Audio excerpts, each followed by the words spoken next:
Mame ma wache na me ma wo akwaba emra Adom TV so ene anopai ene ye da memene da ahini me bosome da to so aduonu nkron e won fempimie no ene aduonu mu aduonu mienu mu na ene da yi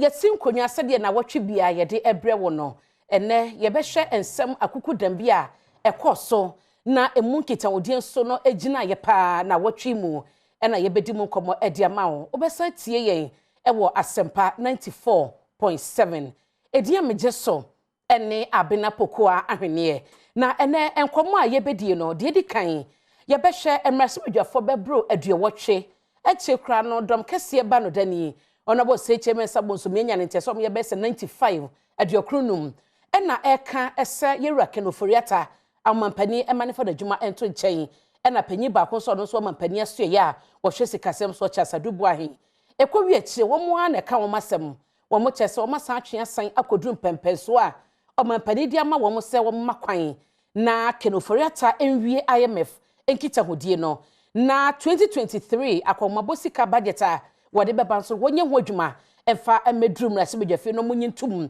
na wo wie a na eno akire wo mahunu na kwan de ekeka kono akoye se wetumane ye hye ba bia sankomo ni nyina no awie anopayi eno akyi nso no enam tebia oman no ewo mu enne eni sedia enkitawodie ekwa hokyeraba na aban no epe kwan a wofa so amaneoma ani adane no ye kase cabinet ene omampani enna soafo binum ni mpanyifo bia ka omutie kru wamo eye enhyemodie dendenden ya wodwene ho na nyame yadoma kwasieda ye omampani ni ganafo bekasa afa oman sikasem totoye ho no wamo abobo bi so ade akye yen ye bedi mu nkomo ebi no adi kan aba abonten ama Bank of Ghana kra bekasa no krabia eni sansem nim batana ye behwe ede nioma ben sa na wususu se aban no ebetumedi aba ebedane sikasem nani amatima muni no so eho ato no we muni nkomo bi eka ho na ye behwe eni mpanyifo bi edi mu nkomo ede ama wo ewo na watwe dwumadie so kame ho na mekwaba